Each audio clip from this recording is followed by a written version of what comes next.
وَلَقَدْ خَلَقْنَا الْإِنسَانَ مِنْ صَلْصَالٍ مِّنْ حَمَإٍ مَسْنُونٍ، اور بے شک ہم نے انسان کو پیدا کیا کھنکھناتی ہوئی مٹی سے جو پہلے سیاہ بدبودار گارا تھی، یعنی سیاہ گارا جب وہ خشک ہو جائے اور کھنکھنانے والی آواز اس میں سے نکلے، اس سے انسان کو پیدا کیا گیا۔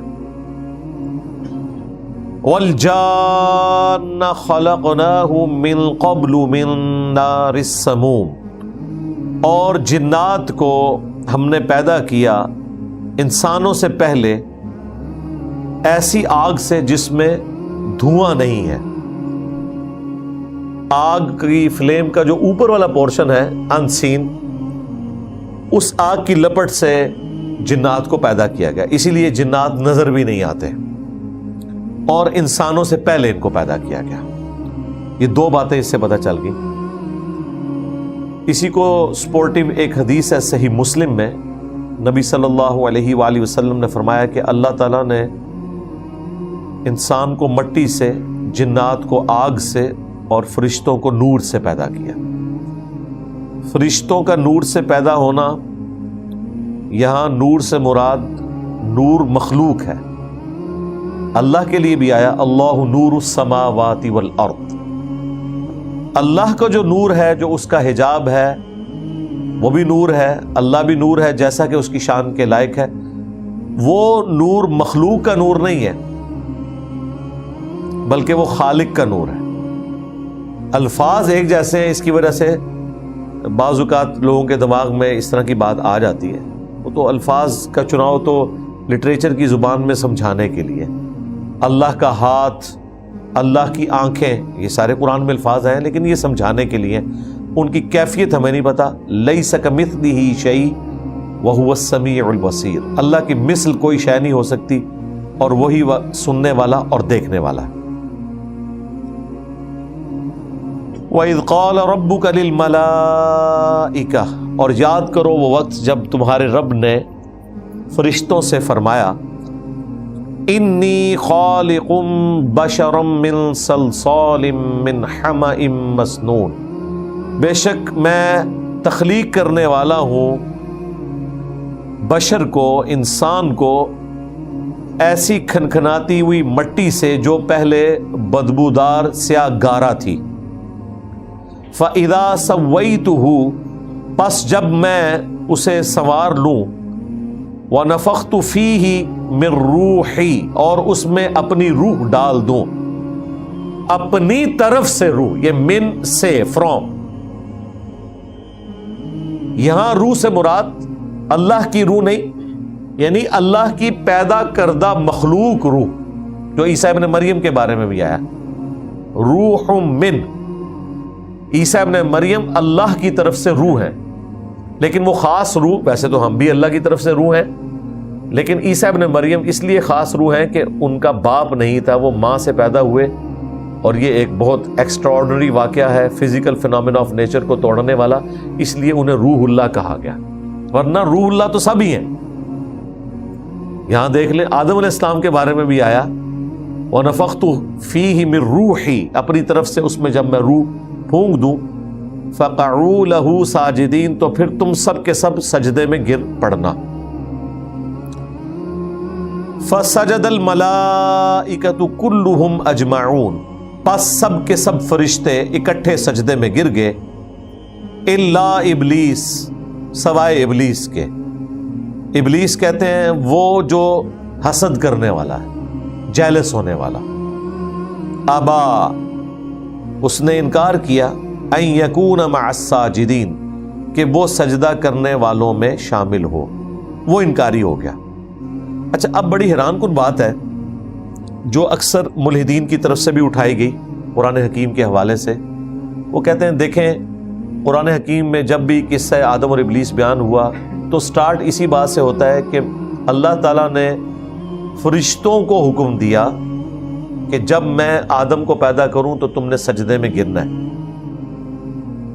اور دوسری طرف اللہ تعالیٰ قرآن میں فرماتا ہے کہ فرشتے اللہ تعالیٰ کے حکم کی نافرمانی نہیں کرتے۔ اور تیسری طرف یہ بات ہو رہی ہے کہ ابلیس سجدہ کرنے سے ہی انکاری ہو گیا. تو اس کا آپٹیمل سولوشن کیا ہے؟ کیونکہ اگر آپ یہ کہتے ہیں کہ فرشتے نافرمانی نہیں کرتے تو ابلیس نے تو کر دی، اور اگر آپ کہتے ہیں کہ ابلیس کو حکم ہوا تھا اس اعتبار سے، یعنی یہ وہ اٹھاتے ہیں کہ ابلیس کو بھی حکم تھا، فرشتوں میں وہ شامل ہو گیا اس اعتبار سے کہ اللہ تعالیٰ نے فرشتوں کو حکم دیا، تو یہ الٹیمیٹ نتیجہ ہے کہ ابلیس بھی ایک فرشتہ تھا، کیونکہ ذکر یہ ہوا ہے کہ اللہ نے فرشتوں کو حکم دیا، تو اس میں امپلائیڈ ہے کہ ابلیس فرشتہ ہے. تو اگر وہ فرشتہ ہے تو پھر اس نے انکار کیوں کیا؟ تو اس کا جواب یہ ہے کہ یہ دونوں باتیں سمجھنے میں غلطی لگی ہے جب تک کہ ہم قرآن حکیم کے باقی مقامات کو نہیں دیکھیں گے. نمبر 1، یقیناً ابلیس کو بھی حکم تھا. وہ کہتے ہیں اگر وہ جن تھا تو اسے تو حکم ہی نہیں ہے، کیونکہ اس میں تو ہے کہ فرشتوں کو حکم دیا. حکم میں وہ شامل ہے کیونکہ عربی میں تغلیب کا قاعدہ استعمال ہوتا ہے. ایک کلاس میں اگر 50 میل اسٹوڈنٹ ہیں اور ایک فیمیل ہے، اور کلاس ریپریزنٹیٹو کہتا ہے نا بوائز اسٹینڈ اپ، تو اس کا یہ مطلب نہیں ہے کہ لڑکی نے کھڑا نہیں ہونا. تغلیب کا قاعدہ استعمال ہوتا ہے. اور پورے قرآن میں آپ دیکھیں اکثر جو باتیں ہیں وہ مردوں کے سیغوں میں بیان ہوئی ہیں، عورتوں کے لیے بھی وہ حکم ہے. تو یہاں پہ بھی اگرچہ حکم فرشتوں کو تھا، لیکن شیطان جو جن تھا وہ بھی فرشتوں کے حکم میں اس اعتبار سے داخل تھا کہ وہ ان کی کمیونٹی میں اٹھتا بیٹھتا تھا. لیکن نافرمانی اس نے اس لیے کی کہ وہ فرشتہ نہیں تھا بلکہ جن تھا. اس کا ثبوت سورۃ الکہف میں آیا، کان من الجن ففسق عن امر ربی، وہ جنوں میں سے تھا اس لیے اس نے اپنے رب کی نافرمانی کی. قرآن میں ایک مقام ہے جہاں پہ یہ ذکر آیا ہے کہ چونکہ وہ جنوں میں سے تھا اس لیے نافرمان ہوا. باقی آپ 6 جگہ پڑھ دیکھیں آپ کو نہیں پتا چلے گا. ملحدین کا مقدمہ آپ کو مضبوط نظر آئے گا، کیونکہ سورۃ البقرہ میں آیا فرشتوں کو حکم ہوا سجدہ کرو، سارے گر پڑے سوائے ابلیس کے. تو اس سے تو یہی لگتا ہے کہ ابلیس بھی ایک فرشتہ تھا، اور یہ ایسا فرشتہ تھا جو نافرمانی بھی کر بیٹھا. تو قرآن کا دوسرا حکم ٹوٹ گیا کہ فرشتے تو نافرمانی نہیں کرتے. ہم کہتے ہیں نہیں وہ جن تھا، وہ کہتے ہیں اس میں تو نہیں لکھا ہوا جن ہے. ہم کہتے ہیں سورۃ الرعد پڑھ کے دیکھیں، وہ کہتے ہیں اس میں بھی نہیں لکھا ہوا جن ہے. بالکل نہیں لکھا ہوا، یہاں پہ بھی نہیں، سورۃ الحجر میں بھی نہیں آیا کہ وہ جن ہے، سورہ بنی اسرائیل میں بھی نہیں آیا کہ وہ جن ہے، سورہ طٰہٰ میں، سورہ صاد میں ایک جگہ آیا سورۃ الکہف کی آیت نمبر 50، کان من الجن ففسق عن امر ربی. اگر سورۃ الکہف نہ ہو تو ہم قرآن کے اس مقدمے کو ڈیفینڈ نہیں کر سکتے، اگرچہ 6 جگہ موجود ہے لیکن وہ ان اٹینڈڈ ہے. لہٰذا یہ بھی ضروری نہیں ہوتا کہ آپ نے ہر بات کو ہر دفعہ ریپیٹ کرنا ہوتا ہے، پورے مقدمے کو سمجھنا ہوتا ہے. یہ نہیں ہے کہ آپ نے اللہ کا کلپ کاٹ لینا ہے بیچ میں سے کہ جی یہاں دیکھیں بالکل واضح حکم ہے کہ ہم نے فرشتوں سے کہا وَإِذْ قَالَ رَبُّكَ لِلْمَلَائِكَةِ، فرشتوں سے کہا کہ میں مٹی سے انسان بنانے والا ہوں، جب بنا چکوں اس میں روح پھونک دوں، تم نے سجدے میں گر پڑنا ہے. سارے گر پڑے سوائے ابلیس کے. تو پھر ہم بتائیں گے یہ تغلیب کا قاعدہ ہے. ابلیس جنوں میں سے تھا لیکن چونکہ ان کے ساتھ اٹھتا بیٹھتا تھا اس لیے وہ اس حکم میں شامل تھا. نافرمانی اس لیے کر بیٹھا کہ وہ جنوں میں سے تھا. اس سے اگلی بات وہ یہ ہے کہ اگر پھر بھی اگر کوئی نہیں مانتا تو دیکھ لیں آگے اللہ تعالیٰ نے مزید کلیریفائی کر دیا کہ ایسا نہیں ہوا کہ جن کو پتہ ہی نہیں چلا کہ مجھے حکم بھی تھا کہ نہیں. کیونکہ یہ لوگ کہتے ہیں نا وہ تو اس کو حکم ہی نہیں تھا تو اس نے کیوں سجدہ کرنا تھا. ایک طرف کہتے ہیں نافرمانی کر دی، دوسری طرف کہتے ہیں کہ اسے تو حکم ہی نہیں تھا، حکم تو فرشتوں کا تھا. تو یہاں پہ اللہ تعالیٰ نے اس سے پھر کاؤنٹر کوشچن کیا. قال یا ابلیس، اللہ تعالیٰ نے فرمایا اے ابلیس، ما لک الا تکون مع الساجدین، تجھے کیا ہوا کہ تو سجدہ گزاروں میں شامل نہیں ہوا. اچھا یہ یاد رکھیے گا یہ سجدہ تعظیمی ہے، یہ سجدہ عبادت نہیں ہے، اور سجدہ تعظیمی اگلی امتوں میں غیر اللہ کے لیے حلال تھا، جائز تھا۔ فرشتوں نے آدم علیہ السلام کو کیا، یوسف علیہ السلام کو ان کے بھائیوں نے، ان کے ماں باپ نے کیا، لیکن اس امت میں سجدہ تعظیمی حرام ہو چکا ہے حدیث کی روح سے۔ جو لوگ حجیت حدیث کے قائل نہیں ہیں نا، ان کے لیے بہت بڑا یہ علمی امتحان ہے۔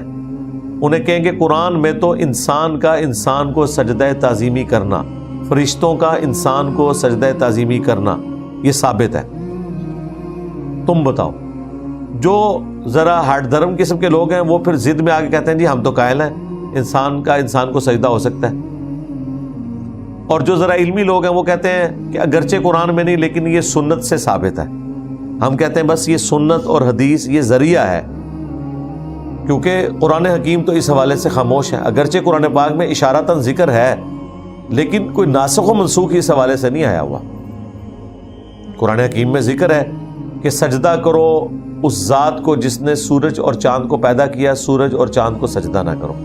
اس سے آپ زیادہ زیادہ یہ ثابت کر سکتے ہیں کہ سورج اور چاند کو سجدہ نہیں کرنا، لیکن خود یہ والا سجدہ تو رپورٹ ہوا ہے، اور دوسرا وہ تو مکی صورت میں ہے، یہ تو مدنی صورتوں میں آیا ہوا ہے۔ ناسخ و منسوخ والے چکر میں بھی یہ والی چیز کا کیا کریں گے آپ؟ الٹیمیٹلی آپ کو یہ ماننا پڑے گا کہ سنت کے بغیر قرآن حکیم کی جو تفسیر والا معاملہ ہے وہ آپ نہیں کر سکتے۔ سنت کو ماننا قرآن کو ہی ماننا ہے، جس میں سجدہ تعظیمی کی حرمت شامل ہے، جو ابو داؤد میں، ابن ماجہ میں آئی کہ اگر میں سجدہ جائز سمجھتا تو بیویوں سے کہتا کہ اپنے خاوندوں کو سجدہ کرے اس حق کے سبب جو اللہ تعالیٰ نے ان کو دیا ہے۔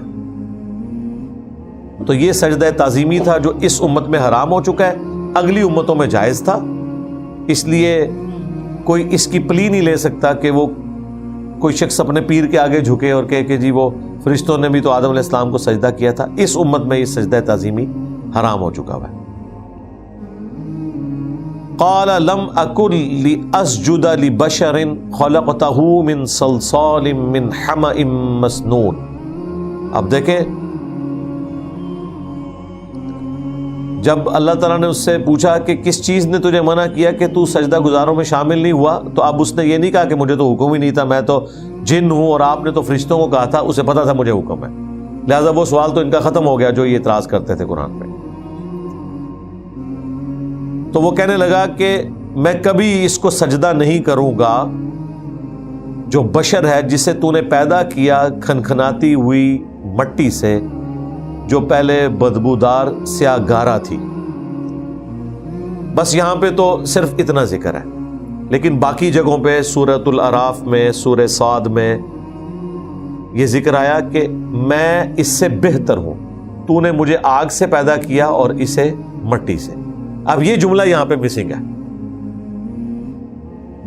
دیکھیں نا، یہ جملہ اگر آپ یہاں ہوتا تو ہمیں پوری بات سمجھ آتی، لیکن وہ جملہ دوسری جگہ ہے، لہذا یہاں سے بھی کلپ کاٹا جا سکتا تھا، لیکن کلپ نہیں کاٹ سکتا کیونکہ دوسری صورت کے اندر موجود ہے کہ یہ بات اس طریقے سے پیچز میں چھوڑتی ہے۔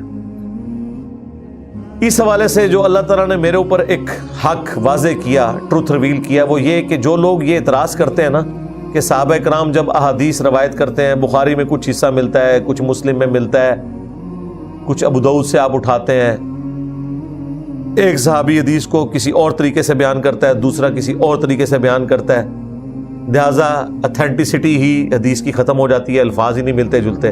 ہم کہتے ہیں بالمفہوم، اور اگر آپ پوری گفتگو کو سم اپ کریں تو ایک پکچر آپ کے سامنے آ جاتی ہے۔ وہ کہتے ہیں نہیں، یہ راویوں کے الفاظ کے اختلاف کیوں ہیں؟ نبی علیہ السلام کی تو ایک مجلس تھی تو الفاظ ایک جیسے ہونے چاہیے تھے، لاجیکلی تو وزن ہے۔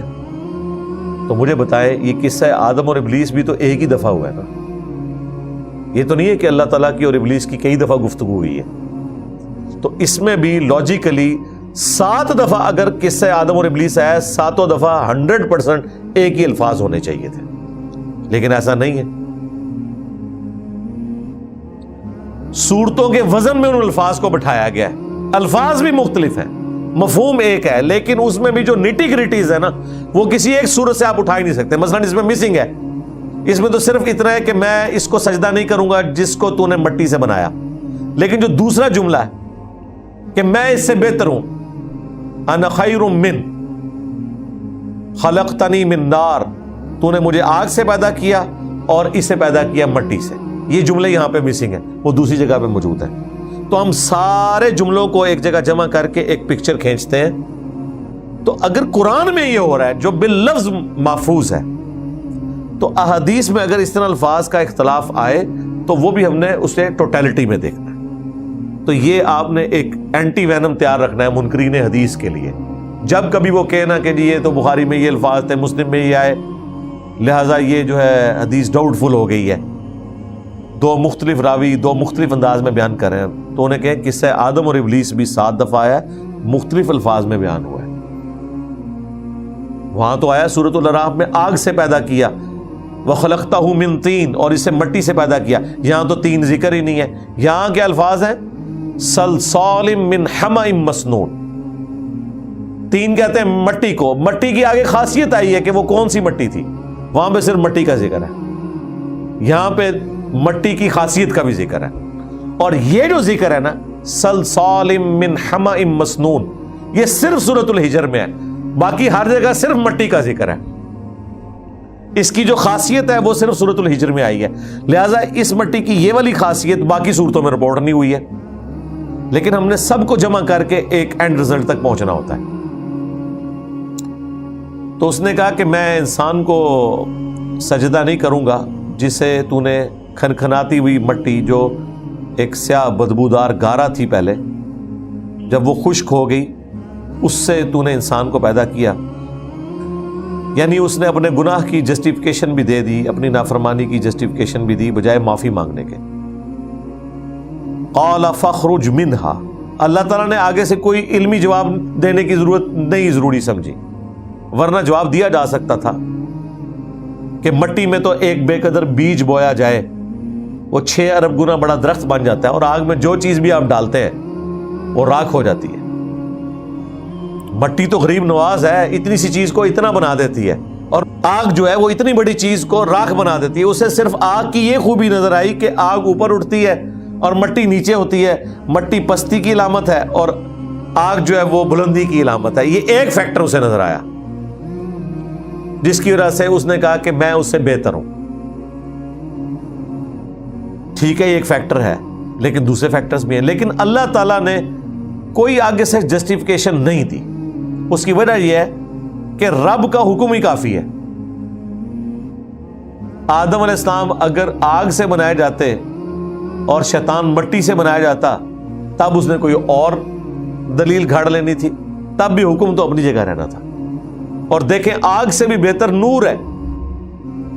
فرشتے انہوں نے کوئی نافرمانی نہیں کی کیونکہ ان کی انسٹنکٹ میں ہی نافرمانی نہیں ہے. یہ جن اور انسان ہے جنہیں اختیار دیا گیا ہے، ہاں اس لیے پھر وہ نافرمانی بھی کرتے ہیں، تابع فرمان بھی ہو جاتے ہیں.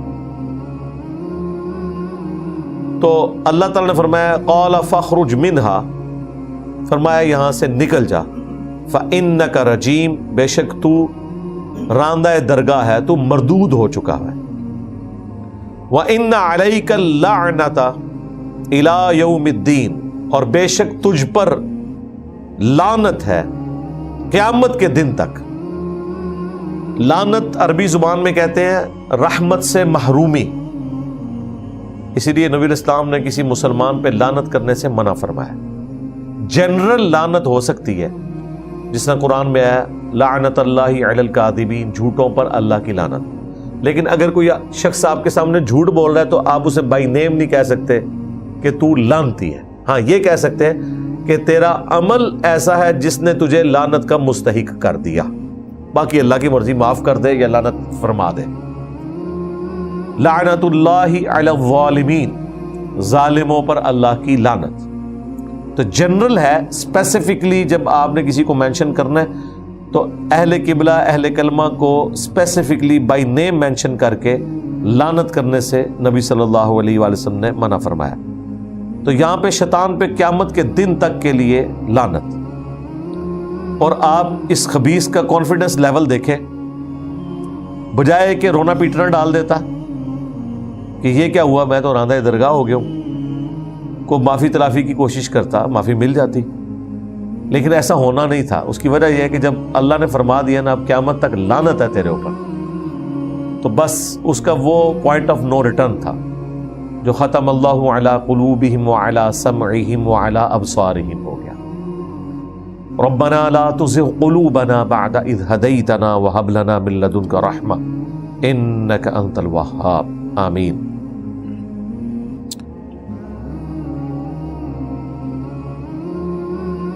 تو اس کے جواب میں اس نے عرض کیا قال ربی فانظرنی الی یوم یبعثون، اے میرے رب پھر مجھے مہلت دے اس دن تک جس دن مردوں کو قبروں سے نکالا جائے گا، لوگ قیامت والے دن زندہ کیے جائیں گے، مجھے اس دن تک کے لیے مہلت دے دے۔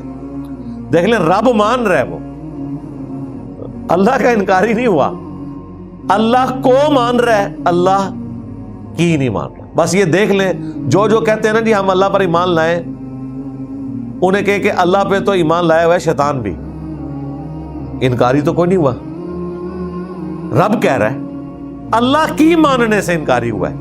تو لہٰذا اگر کوئی کلمہ گو ہے اور وہ یہ سمجھتا ہے کہ اللہ کو ماننا کافی ہے تو اسے کہیں کہ یہ تو شیطان نے بھی کر لیا تھا، تو نے آدم کی اولاد بننا ہے۔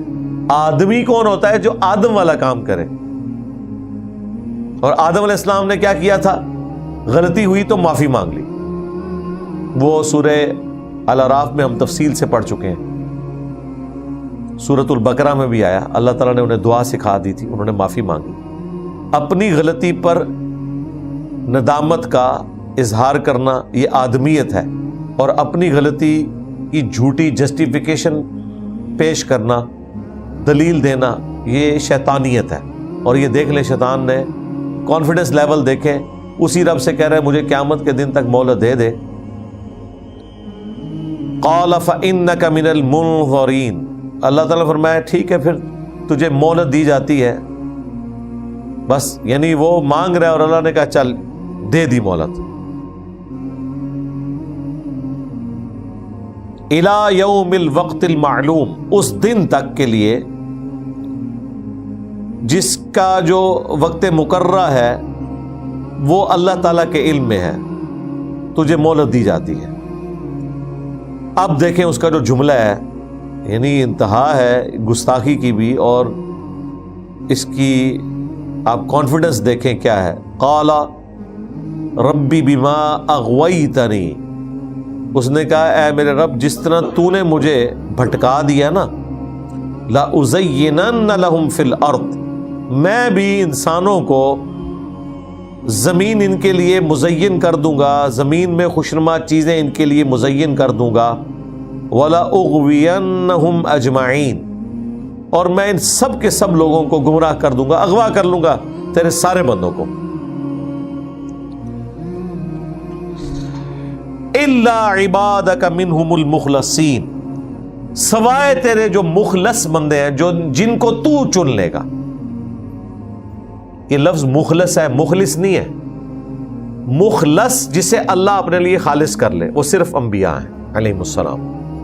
مخلص جو اپنا اخلاص، کمٹمنٹ اپنے رب کے لیے شو کرتے ہیں۔ ہم مخلص تو ہیں، مخلص نہیں ہیں۔ ہاں کوئی شخص مخلص ہو، اپنی کمٹمنٹ شو کرے، پھر اللہ اگر اپنی مہربانی سے کسی کو مخلص کر لے، انبیاء کرام والا درجہ تو اسے نہیں ملے گا، لیکن ایٹ لیسٹ اس کی حفاظت فرمائے، جو صحیح بخاری میں آتا ہے کہ میرا بندہ فرض کے ذریعے قرب حاصل کرتا ہے اور نوافل کے ذریعے میرا اتنا قریبی ہو جاتا ہے کہ میں اس کے ہاتھ بن جاتا ہوں جس سے وہ پکڑتا ہے، میں اس کے پاؤں بن جاتا ہوں جس سے وہ چلتا ہے، میں اس کے کان بن جاتا ہوں جس سے وہ سنتا ہے، جس سے وہ یہ رزلٹ نکالتے ہیں کہ جی بزرگوں کے ہاتھ پتہ نہیں کہاں کہاں پہنچ جاتے ہیں۔ اس کے آگے الفاظ ہیں پھر میرا بندہ جب مجھ سے مانگتا ہے میں اسے عطا کرتا ہوں، اور جب کسی دشمن کے اگینسٹ میری پناہ طلب کرتا ہے میں اسے پناہ بھی دیتا ہوں۔ یعنی وہ رہتا اللہ کا محتاج ہے، لیکن نیک اعمال کے سبب اللہ اسے اپنے لیے اس طرح خالص کر لیتا ہے کہ پھر اس کا اوڑھنا بچھونا اللہ کی ذات بن جاتا ہے۔ شروع میں تو اس نے اپنی محنت سے ایک مقام اچیو کیا ہوتا ہے، بعد میں اللہ تعالیٰ اسے استقامت دے دیتا ہے۔ کیونکہ بعض لوگ کہتے ہیں کہ اگر بعد میں اس کے اعضاء گناہ نہیں کرتے تو اس میں اسے انعام پھر کیا ملا؟ یہ تو اس نے محنت کی تھی، تو انعام ہے استقامت، یہ انعام ملا۔ یہ اللہ تعالیٰ کی طرف سے خاص اس کے لیے ہو جاتا ہے کہ پھر اللہ تعالیٰ اس کی نیکیوں کے سبب، اس کی پرہیزگاری کے سبب اسے اس میں استقامت عطا فرما دیتا ہے۔ اللہم اجعلنا منہ، آمین۔ تو شیطان نے خود کہا کہ جو تیرے مخلص بندے ہیں نا وہ تو بچ جائیں گے، جن کو تو خالص کر لے گا۔ ظاہر ہے شیطان کو یہ تو پتا تھا کہ اللہ تعالیٰ جن کی اسپیشل پروٹیکشن کرے گا ان پہ تو میرا زور نہیں چلے گا، جس کی نمائندہ مثال قرآن حکیم میں حضرت یوسف علیہ السلام ہے، وہاں پہ بھی یہی لفظ آیا ہے مخلص۔ سورہ یوسف کے الفاظ ہیں، اس عورت نے یوسف کا قصد کیا، یوسف بھی اس کا قصد کر لیتا اگر اپنے رب کی برہان نہ دیکھتا۔ ہاں جی، اس کا مطلب ہے اس میں مادہ موجود تھا لیکن اللہ تعالیٰ نے اسپیشل پروٹیکشن کی۔ کیا اللہ تعالیٰ نے حضرت یوسف کو دکھایا؟ وہ اللہ کا اور یوسف علیہ السلام کا معاملہ ہے، بہرحال کوئی ایسی نشانی دکھائی جس کی وجہ سے وہ رک گئے، اور پھر ساتھ آیا وہ ہمارے مخلص بندے تھے، ہم نے ان کو اپنے لیے چن لیا ہوا تھا۔ تو انبیاء کرام کی خوبی یہ ہے کہ اگرچہ ان میں مادہ تو موجود ہوتا ہے برائی کی طرف مائل ہونے کا، لیکن اللہ کے خوف کی وجہ سے وہ رک جاتے ہیں۔ فرشتے برائی کی طرف مائل ہی نہیں ہو سکتے، ان میں وہ اٹریکشن ہے ہی نہیں ہے گناہ کی۔ انسان اور جن دو مخلوقات ہیں، فَأَلْهَمَهَا فُجُورَهَا وَتَقْوَاهَا، اسی لیے ان دونوں کو 31 ٹائمز اکٹھا مخاطب کیا گیا، فَبِأَيِّ آلَاءِ رَبِّكُمَا تُكَذِّبَانِ، اے جنوں انس کے دو گروہ، تم اپنے رب کی کون سی قدرت کی نشانی کو جھٹلاؤ گے؟ اور وَمَا خَلَقْتُ الْجِنَّ وَالْإِنسَ إِلَّا لِيَعْبُدُونَ، ہم نے جنوں اور انسانوں کو نہیں پیدا کیا مگر اس لیے کہ وہ ہماری عبادت کریں۔ تو جن اور انسان یہ دو مخلوقات ایسی ہیں جنہیں اللہ تعالیٰ نے اختیار دیا ہے، فرشتوں کے پاس تو اختیار ہی نہیں ہے، بل ان میں بھی انبیاء کرام کو اللہ تعالیٰ اپنے ساتھ خالص کر لیتا ہے، وہ اللہ کے خوف کی وجہ سے گناہ سے بچ جاتے ہیں۔ یہ انبیاء کرام کی خوبی ہے۔ شیطان خود بھی مان رہا ہے کہ جو تیرے چنے ہوئے بندے ہیں ان پہ میرا کوئی زور نہیں چلے گا۔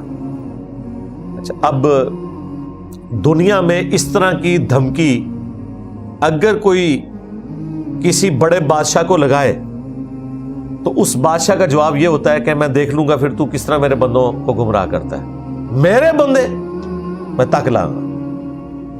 لیکن اللہ تعالیٰ نے اپنی مخلوق کی کوئی گارنٹی نہیں اٹھائی، سوائے ان لوگوں کے جو خود اللہ کی طرف اپنی کمٹمنٹ شو کریں۔ انبیاء تو ہیں ہی ہیں، ان کے علاوہ کی میں بات کر رہا ہوں۔ بلکہ سورہ سبا میں تو اللہ تعالیٰ نے فرمایا کہ شیطان نے اپنا گمان سچ کر دکھایا اور اکثریت اس کی پیروکار بن گئی۔ اچھا، جو اس نے وعدہ کیا تھا اللہ کہہ رہا ہے کہ اس نے پورا کر دیا۔ شیطان نے اپنا کام پورا کر لیا، انسان نہیں کر رہا۔ جو اس نے کہا تھا نا وہ اللہ تعالیٰ نے سورہ سبا کے اندر سورت نمبر جو 35 ہے، بڑی کریٹیکل آیت ہے، اور یہ بڑی یعنی اللہ تعالیٰ جب کہہ رہا ہے شیطان کے بارے میں تو یہ بڑی حیران کن چیز ہے کہ اس نے جو دعویٰ کیا تھا اللہ تعالیٰ کہہ رہا ہے کہ اس کے دعوے کو اس نے سچا کر دکھایا ہے۔ سورہ سبا آیت نمبر 20، وَلَقَدْ صَدَّقَ عَلَيْهِمْ إِبْلِيسُ ظَنَّهُ، اور بے شک سچ کر دکھایا ان ناشکروں پر ابلیس نے اپنا گمان۔ فَاتَّبَعُوهُ إِلَّا فَرِيقًا مِّنَ الْمُؤْمِنِينَ، پس وہ سب کے سب اس کے تابع فرمان ہو گئے سوائے مومنین کے ایک گروہ کے۔ یہاں مومنین سے مراد ادر دین انبیاء ہیں، انبیاء تو اللہ نے خود ہی مخلص کر لیے تھے، باقی جو لوگ جن کے چانسز تھے کہ وہ یا تو نبیوں کی پیروی کرتے یا شیطان کی، تو اللہ تعالیٰ ہمارا اکثریت جو ہے نا وہ اس کی پیروی کرنا شروع ہوگی۔ یہ سورہ سبا میں آیا، اور اس سے اگلی سورت جو ہے سورہ فاطر سورت نمبر 35 سورہ فاطر، اس کے سٹارٹ میں اللہ تعالیٰ نے فرمایا ان الشیطان لکم عدو، بے شک شیطان تمہارا کھلا دشمن ہے، فاتخذوہ عدوا، بے شک پس تم اسے بھی دشمن سمجھو، یعنی اس نے تو تمہیں دشمن اپنا سمجھ لیا ہے، یعنی ہم تو ویسے ہی تختہ مشق بن گئے ہیں نا، تو اس نے تو دشمنی کر لی ہمارے ساتھ۔ اچھا بڑی حیران کن بات ہے، وہ کہہ رہے کہ اے اللہ تو نے مجھے گمراہ کیا، اس کا بدلہ میں ان سے لوں گا، ان سب کو گمراہ کر دوں گا سوائے جن کو تو چن لے گا۔ اللہ نے کیسے گمراہ کر دیا؟ اللہ تو ہدایت اور گمراہی کا راستہ دکھاتا ہے، گمراہ نہیں کرتا جب تک کہ کوئی شخص خود گمراہ نہ ہو۔ اس میں ایک باریک سا نکتہ ہے، وہ یہ کہنا چاہ رہا تھا کہ تو نے مجھے اس امتحان میں جو ڈالا ہے نا، کہ تو نے انسان کو سجدہ کرنے کا مجھے کہہ دیا، گویا تو نے میرے لیے ایسے اسباب پیدا کر دیے کہ میری تو اپنی ایک اکڑ ہے، میں تو سینئر ہوں، میں جونیئر کے آگے کیوں جھکوں؟ یہ اصل میں وہ کہہ رہا تھا کہ میں اتنا سینئر، اتنے عرصے سے عبادت کر رہا، اس کو ابھی تو نے بنایا ہے اور بنایا بھی مٹی سے ہے، اور مجھے یہ کہہ رہا ہے کہ میں اس کے آگے جھک جاؤں، تو لہٰذا تو نے مجھے گمراہ کیا ہے، میری سینئرٹی کا خیال ہی نہیں رکھا، ایک جونیئر کے آگے مجھے جھکا دیا ہے۔ وہ اصل میں یہ کہہ رہا تھا کہ تو نے مجھے گمراہ کیا ہے، یعنی تو نے مجھے اس امتحان میں ڈالا، تجھے پتا تھا کہ میں تو سینئر ہوں، میں تو نہیں اس طرح جھکوں گا، ٹھیک ہے، سینئر بندے میں تو اپنا ایک تکبر ہوتا ہے، جب تک کہ وہ تابع فرمان نہ ہو جائے اپنے رب کا۔ تو اس نے کہا تو نے مجھے گمراہ کیا ہے، یہ اسباب تو نے پیدا کیے، نہ تو اس امتحان میں مجھے ڈالتا تو نہ میں ناکام ہوتا۔ تو یہ اس نے اپنے گناہ کا عذر پیش کیا جو بالکل غلط تھا۔ اس کی وجہ یہ ہے کہ رب کا حکم ہے، اس کے آگے تو پھر کسی کی نہیں چلنی چاہیے۔ اگر رب مانا ہے پھر حکم آپ نے ماننا ہے، پھر آپ نے ڈسپلن کو فالو کرنا ہے۔ اور یہ صرف اللہ اور مخلوق کا معاملہ نہیں ہے، نبی علیہ السلام نے بھی اپنے بارے میں فرمایا کہ اگر میں کسی ناک کٹے حبشی کو تم پر امیر مقرر کر دوں، اور پھر اس کو جنرلائز کیا ہے، صرف اپنے تک نہیں، خلفائے راشدین کے لیے بھی، اور کہا کہ اگر تم پر امیر کی طرف سے کوئی ناک کٹا حبشی، ایک حبشی کالا اوپر سے ناک بھی اس کا کٹا ہوا، وہ مقرر کر دیا جائے تو تم پر اس کی اطاعت واجب ہے۔ ایگو توڑی ہے نا، اور یہ نبی علیہ السلام نے اپنی زندگی میں کی ہے۔ لشکر اسامہ میں یہی تھا، حضرت ابو بکر اور عمر کو انڈر دے دیا ہے ایک نوجوان لڑکے کے جو ٹین ایجر ہے، 16-17 سال کا۔ اب ظاہر کس کی جرت ہے آگے حضور سے بات کرے؟ کبھی کسی کو بھیجتے ہیں، کبھی کسی کو بھیجتے ہیں۔ نبی اسلام جلال میں آئے، آپ ممبر پہ چڑھ گئے، آپ نے فرمایا اس سے پہلے تم اس کے باپ کے بارے میں بھی یہی کچھ کرتے تھے، اسے غلام زیادہ سمجھتے تھے نا، زید ابن حارثہ کو۔ تو نبی علیہ السلام نے زید ابن حارثہ کو امیر لشکر بنا کے بھیجا ہوا تھا غزوہ موتا کے اندر، وہ تو شہید ہو گئے تو بعد میں خالد بن ولید آئے نا۔ اور اب آپ لشکر اسامہ روانہ کر رہے تھے دوبارہ سے رومن امپائر کے خلاف، اور ان کے بیٹے کو لگایا تاکہ ان کی دل جوئی بھی ہو، اور حضرت ابوبکر عمر کو ان کے انڈر دیا ہوا۔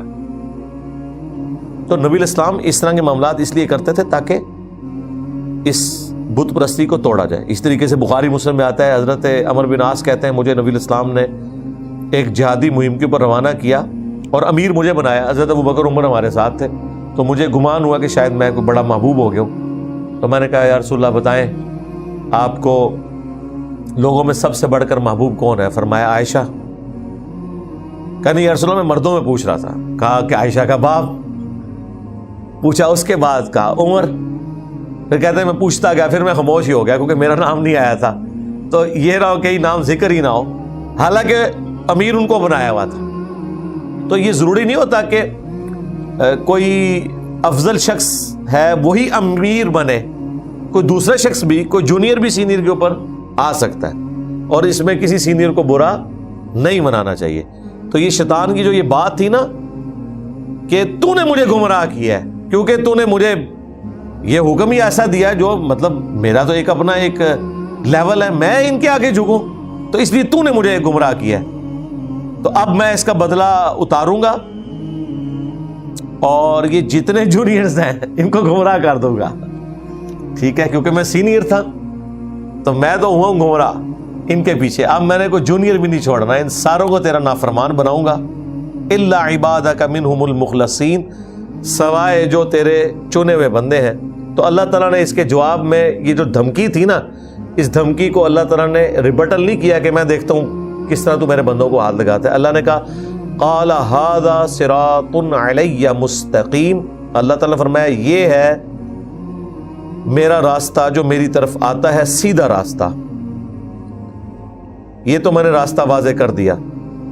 ان عبادی لیس لک علیہم سلطان, بے شک میرے بندے جو ہوں گے ان پر تیرا زور کوئی نہیں ہوگا.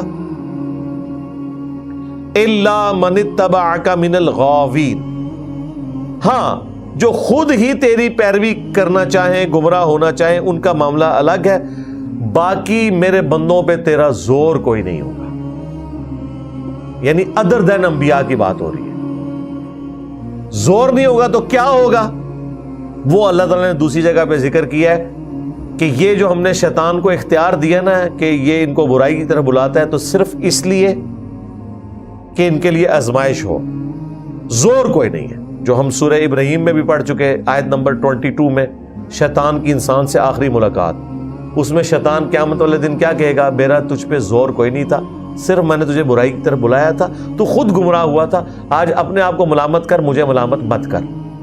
یہاں پہ بھی اللہ تعالیٰ فرما رہا ہے کہ شیطان کا زور کوئی نہیں ہوگا. یعنی ایسا نہیں ہوگا کہ کوئی شخص نماز پڑھنے کے لیے مسجد میں جائے اور شیطان اسے راستے میں روک لے. زور نہیں ہوگا, صرف دعوت ہوگی. دعوت نیکی کی انبیاء دے رہے ہوں گے اور برائی کی دعوت شیطان دے رہا ہوگا. مرضی انسان کی اپنی ہوگی کہ وہ حق کے راستے پہ چلنا چاہتا ہے یا نہیں چلنا چاہتا. انا ہدیناہ السبیل, بے شک ہم نے راستہ دکھا دیا ہے ہدایت کا. اما شاکرا و اما کفورا, خواہ شکر گزاری کی روش اختیار کرو, خواہ نہ شکری کی. تو اللہ تعالیٰ ہمارا ہے کہ میرے بندوں پہ زور نہیں چلے گا تیرا, سوائے ان کے جو خود ہی گمراہ ہونا چاہیں. وَإِنَّ جَهَنَّمَ لَمَوْعِدُهُمْ أَجْمَعِينَ, اور جو اس طرح کے گمراہ ہوں گے ان سب کے لیے پھر میرا وعدہ یہ ہے کہ وہ سب کے سب جہنم میں اکٹھے کیے جائیں گے. اللہم اجرنا من النار, یہاں پر بجائے اس کے کہ اللہ تعالیٰ نے کہا کہ شیطان تو کر کے دیکھ میں پھر حفاظت کیسے کرتا ہوں اپنے بندوں کی, کوئی گارنٹی نہیں لی. کیونکہ اگر گارنٹی لے لیتا تو امتحان ہی ختم ہو جاتا. جنت ہے اس لیے کہ اس امتحان سے آپ نے گزرنا ہے. لیکن بیلنس کیا ہے. صحیح مسلم میں حدیث ہے, ہر انسان کے ساتھ ایک فرشتہ اور ایک جن شیطان اٹیچ ہے. فرشتہ اسے اچھائی کی طرف بلاتا ہے اور شیطان اسے برائی کی طرف. ایک صحابی نے جرت کر کے پوچھ لیا, یا رسول اللہ آپ کے ساتھ بھی؟ فرمایا ہاں میرے ساتھ بھی تھا, لیکن اللہ نے اسے مطیع کر دیا. میرے ساتھ جو شیطان اٹیچ ہے وہ اب تابع فرمان ہے, وہ مسلم ہے, وہ مجھے اچھائی کی طرف ہی بلاتا ہے.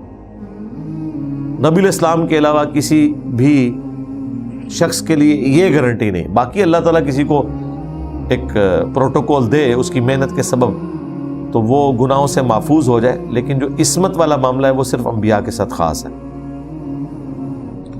تو ایسے لوگوں کا ٹھکانہ ہوگا پھر جہنم. لہا سبعۃ ابواب, جس کے ہے 7 دروازے. لے جی, قرآن کا یہ مقام کلیئر کر رہا ہے کہ جہنم کے 7 دروازے ہیں. جنت کے 8 دروازے ہیں, اس کا ذکر آیا ہے بخاری اور مسلم کے اندر کہ جنت کے 8 دروازے ہیں, باقاعدہ ان کے نام آئے ہیں. اور صحیح مسلم میں تو بڑی مشہور حدیث ہے کہ جو وضو کے بعد ایک دفعہ پڑھ لے, اشہد ان لا الہ الا اللہ وحدہ لا شریک لہ واشہد ان محمدا عبدہ ورسولہ, تو جنت کے 8 دروازے اس کے لیے کھول دیے جاتے ہیں. جس دروازے سے چاہے وہ داخل ہو, یعنی ایک پروٹوکول کے طور پر. یہاں جہنم کے 7 دروازوں کا ذکر آ گیا. لِكُلِّ بَابٍ مِّنْهُمْ جُزْءٌ مَقْسُومٌ, اور ہر دروازے کے لیے اس کا حصہ مقرر ہے.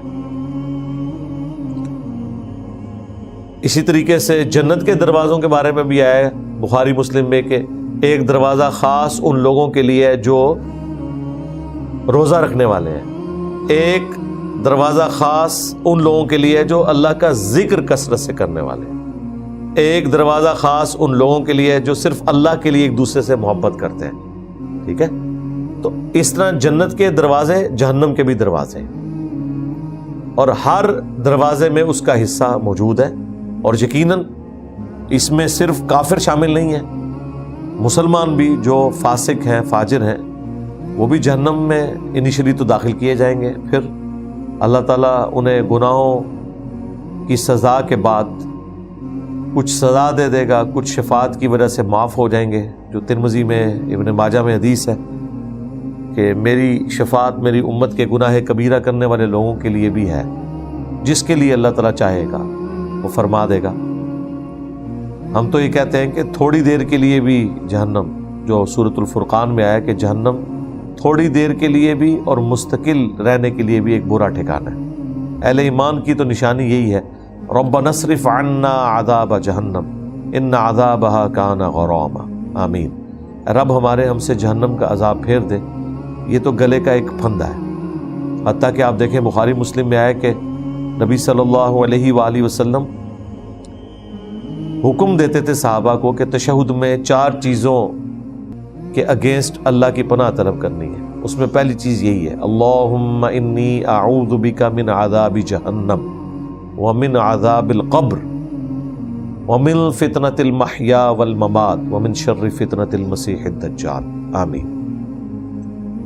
اسی طریقے سے سنن نبی داؤد میں صحیح سند کے ساتھ حدیث ہے کہ جو مغرب کی نماز کے بعد سلام پھیر کر بغیر کسی سے گفتگو کیے 7 دفعہ پڑھے اللہم اجرنی من النار، اللہم اجرنا من النار پڑھیں گے تو یہ جمع کا صیغہ ہے، اجرنی پڑھیں گے تو یہ سنگولر کا صیغہ ہے. 7 دفعہ پڑھ لے اور وہ شخص اس رات میں مر گیا تو اللہ تعالیٰ اسے جہنم سے آزادی عطا فرما دے گا. اور اگر فجر کے بعد پڑھ لے، اس دن میں اسے موت آ گئی تو اللہ تعالیٰ اسے جہنم سے آزادی عطا فرما دے گا. لیکن فجر کی بھی نماز پڑھنی ہے. فجر کے بعد کا مطلب یہ نہیں کہ نماز نہیں پڑھی تو خالی یہ پڑھ لیا، نہیں، کیونکہ نماز چھوڑنا خود گناہ کبیرہ ہو جائے گا نا. صحیح مسلم میں حدیث ہے کہ ایک نماز سے دوسری نماز، ایک رمضان سے دوسرا رمضان، ایک جمعے سے دوسرا جمعہ درمیان کے گناہوں کا کفارہ ہے اگر کبیرہ گناہوں سے بچا جائے. ورنہ تو لوگوں نے کہنا تھا ٹھیک ہے ایک جمعہ پڑھو اگلا جمعہ پڑھو، بیچ کی ساری نمازیں معاف. کہا اگر کبیرہ گناہوں سے بچا جائے. تو کبیرہ گناہ جو ہے نماز چھوڑنے سے بڑا کون سا ہو سکتا ہے؟ جو ایمان اور کفر میں فرق ہے. وَأَقِيمُوا الصَّلَاةَ وَلَا تَكُونُوا مِنَ الْمُشْرِكِينَ، نماز کو قائم کرنا، مشرک نہ ہو جانا، قرآن کی آیت ہے. اور صحیح مسلم کی حدیث بندے کے کفر اور ایمان، شرک اور اسلام میں فرق نماز ہے. اب یہ اہل جہنم کا جو ذکر ہوا، اس کے بعد جنتیوں کا ساتھ ہی ذکر ہے. ان المتقین فی جنات وعیون، بے شک جو متقی اللہ سے ڈرنے والے لوگ، پرہیزگار لوگ، وہ باغات میں اور چشموں میں آباد ہوں گے. باغات جن میں چشمے بہتے ہوں گے. ادخلوها بسلام آمنین، اور انہیں اللہ کی طرف سے حکم ہوگا کہ داخل ہو جاؤ ان جنتوں میں سلامتی کے ساتھ، امن کے ساتھ، بغیر کسی خوف کے. ظاہر جنت میں امن ہے، سلامتی ہے، اور یہ اللہ کی طرف سے اناؤنسمنٹ ہے، بہت بڑی اچیومنٹ ہے. یہ سمجھ لیں فائنل آپ رزلٹ کارڈ آپ کے حوالے ہو رہا ہے، اور اس کے بعد آپ کو ایک وہ جگہ الاٹ کی جا رہی ہے ہمیشہ کے لیے جہاں پہ اب امن ہی امن ہے. یہ آیت مبارکہ مسجد نبوی شریف کے دروازوں کے باہر بھی آپ نے دیکھی ہوگی لکھی ہوئی، یہی آیت کا حصہ ہے. ادخلوها بسلام آمنین. ظاہر ہے مسجد نبوی بھی ایک امن کی جگہ ہے، حرم ہے، بلکہ اعلیٰ حضرت کا تو دماغ کسی اور طرف گیا. جنت میں آ کے نار میں جاتا نہیں کوئی. وہ کہتے ہیں کہ یہ جو ریاض الجنہ ہے نا، تو یہ تو جنت کا ٹکڑا ہے، اور میں ریاض الجنہ میں پہنچ چکا ہوں، تو اے اللہ تیرا یہ وعدہ ہے کہ جو جنت میں ایک دفعہ آ جائے نا وہ پھر جہنم میں نہیں جائے گا۔ دیکھیں دماغ کدھر گیا ہے، یہ ویسے کوئی بات ہلکی نہیں ہے، یہ بڑے بندے ہی ایسی بات سوچ سکتے ہیں۔ اللہ تعالیٰ کو کسی کی کوئی بھی ادا پسند آ سکتی ہے۔ تو کہتے ہیں کہ مدینہ شریف میں، مسجد نبوی میں، ریاض الجنہ میں آنا یہ ایک جنت کی گارنٹی ہے میرے لیے، کیونکہ میں ریاض الجنہ میں داخل ہوا ہوں تو اے اللہ تیرا تو یہ وعدہ ہے نا آخرت میں کہ جو جنت میں چلا گیا اسے جنت سے پھر نکالا نہیں جائے گا، کیونکہ جنت اور جہنم کے درمیان بخاری مسلم میں آتا ہے کہ موت کو مینڈے کی شکل میں لا کے ذبح کر دیا جائے گا۔ جنتیوں کے لیے خوشخبری ہوگی کہ بس امن کے ساتھ رہیں، اب ان کو موت نہیں آنی، اور جہنمیوں کے لیے اضافہ ہو جائے گا ان کے غم کے اندر کہ موت آتی تو شاید یہ عذاب ٹل جاتا، جو سورۃ الفرقان میں آیا کہ آج ایک نہیں ہزاروں موتیں مانگو، موت تو تمہیں نہیں آئے گی، کیونکہ وہ جہنمی خواہش کریں گے کاش ہمیں موت آ جائے، جان چھوٹ جائے، لیکن جان نہیں چھوٹنے والی۔ تو وہ کہتے ہیں کہ جنت میں آ کے نار میں تو کوئی نہیں جاتا، تو اس میں امپلائیڈ ہے کہ ہم اللہ سے امید کرتے ہیں کہ ہم ریاض الجنہ میں آئے تو اب ہمیں جہنم میں داخل نہیں کیا جائے گا۔ اللہ کرے یہ دعا قبول ہو اور اسی طریقے سے ہی ہو جائے ان لوگوں کے لیے بھی جو لوگ ریاض الجنہ میں جاتے ہیں۔ بہرحال دماغ گیا ان کا، ظاہر ہے اس پلانٹ ارتھ کا حصہ نہیں ہے ریاض الجنہ، وہ جنت کے ٹکڑوں میں سے ایک ٹکڑا ہے۔ بخاری مسلم میں حدیث ہے، میرے گھر سے لے کر میرے ممبر تک جنت کے ٹکڑوں میں سے ایک ٹکڑا ہے، اور امام بخاری نے اس پہ باب باندھا ہے کہ قبر رسول سے ممبر رسول جنت کا ٹکڑا ہے، کیونکہ آج قبر رسول ہے اس جگہ پہ جو نبی علیہ السلام کا گھر تھا، تو اس لیے امام بخاری نے یہ ایک میسج دیا کہ قبر رسول اور سیدنا ابو بکر عمر کی قبریں بھی جنت کے ٹکڑے میں ہیں۔ اسی لیے تو حضرت عمر نے خواہش کی تھی کہ میں نبی علیہ السلام کے ساتھ دفن ہونا چاہتا ہوں، اور اللہ تعالیٰ نے وہ خواہش پوری کر دی۔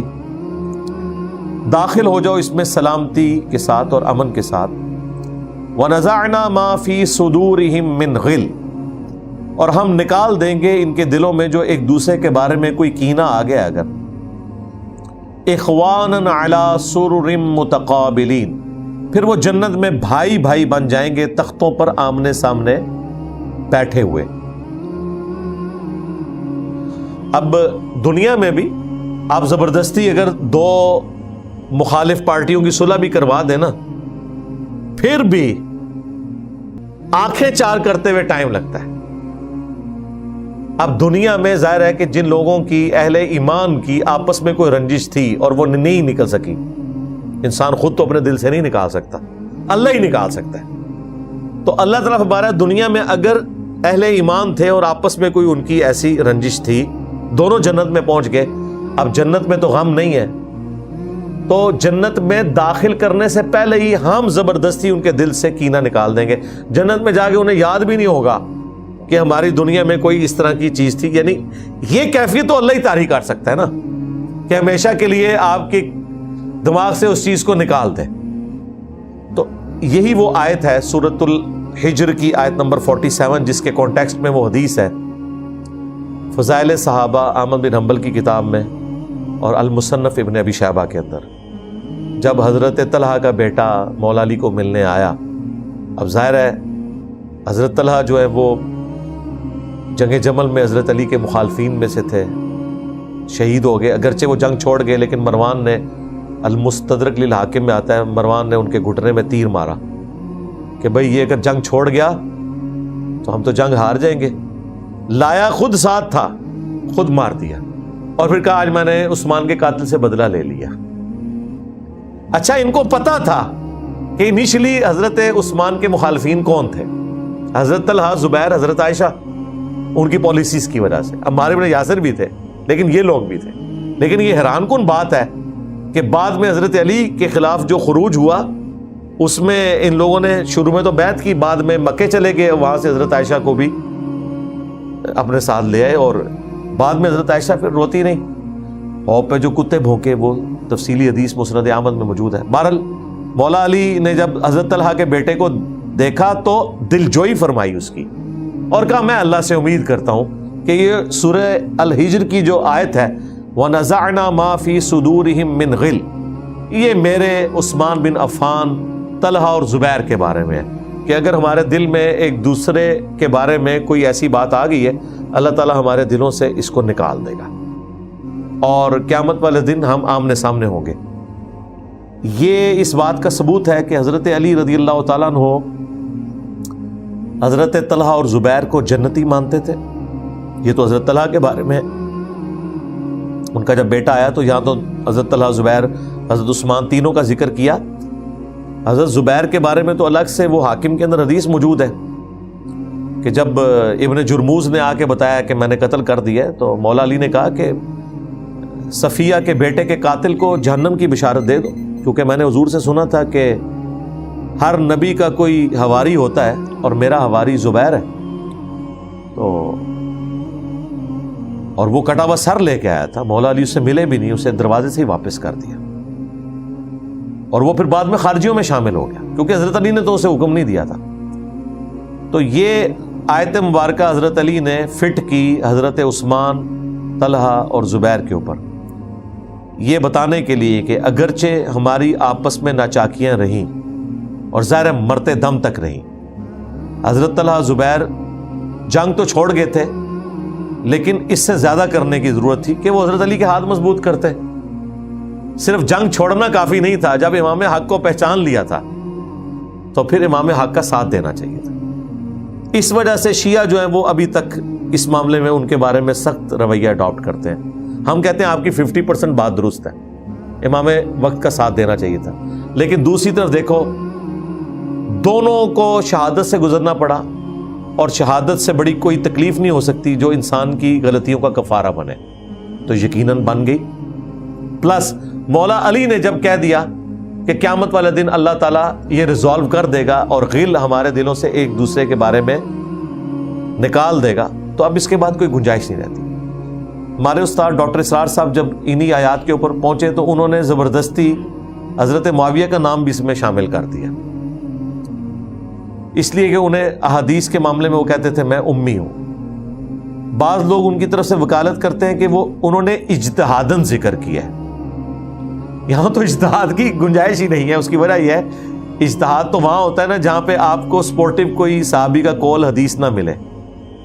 ہم تو امید کرتے ہیں کہ تمام کلمہ گو اہل قبلہ انشاءاللہ جنت میں جائیں گے الٹیمیٹلی ایک نہ ایک دن، لیکن یہ زبردستی فضیلت اس چکر میں ڈالنا، کیونکہ مولا علی نے امیر شام کے بارے میں ان کا رویہ سخت رہا ہمیشہ، کیونکہ وہ اپنے معاملات میں ہمیشہ دوسری طرف کھڑے رہے۔ اسی لیے مصنف ابن ابی شیبہ میں آتا ہے کہ مولا علی نے ان پہ قنوت نازلہ پڑھی، اللہم علیک بمعاویہ وشاہی، حتیٰ کہ جب مقتولین صفین کے بارے میں پوچھا گیا، مصنف ابن ابی شیبہ میں آتا ہے، تو انہوں نے کہا میں اللہ سے امید کرتا ہوں کہ جو صفین میں میرے خلاف آئے وہ بھی انشاءاللہ جنت میں چلے جائیں گے۔ پھر قیامت کے دن مقدمہ اللہ کی بارگاہ میں میرے اور معاویہ کے درمیان طے پائے گا۔ تو میرا خیال ہے قیامت کا انتظار کریں۔ البتہ جو ایک صحابیت والا ایک ریگارڈ دینا ہے کسی شخص کو نبی علیہ السلام کی نسبت کی وجہ سے، وہ بالکل دینا چاہیے۔ رافضیوں میں اور اہل سنت میں یہی فرق ہے کہ رافضی حضرت معاویہ رضی اللہ تعالیٰ عنہ کی غلطیاں ہائی لائٹ کرنے کے بعد ان کی تکفیر کرتے ہیں، ان پہ منافقت کا فتویٰ لگاتے ہیں، جبکہ اہل سنت کا موقف یہ ہے کہ ہم رافضیوں والا کام نہیں کریں گے اور نہ ناسبیوں والا کریں گے کہ جو اہل صفین ہیں ان کا جھوٹا دفاع کریں، خصوصاً حضرت معاویہ کا۔ ہم کہتے ہیں ان سے یہ مس مینج ہوا مسئلہ، لیکن ان کی صحابیت کا احترام ہوگا۔ حضرت علی حق پہ تھے، ان کو غلطی لگی، اور ہم اللہ سے امید کرتے ہیں کہ اللہ تعالیٰ ان کی صحابیت کی برکت سے ان کی غلطیوں سے درگزر فرمائے۔ ہم پازیٹیو سائڈ کے اوپر کھڑے ہوتے ہیں، نہ ہم رافضی ہیں اور نہ ہم ناصبی ہیں۔ بہرحال اللہ تعالیٰ فرما رہا ہے کہ یہ آمنے سامنے تختوں پر بیٹھے ہوں گے، لا یمسہم فیہا نصب وما ہم منہا بمخرجین، اور پھر وہاں جنت میں نہ انہیں کوئی تکلیف پہنچے گی اور نہ ہی وہ اس جنت سے نکالے جائیں گے۔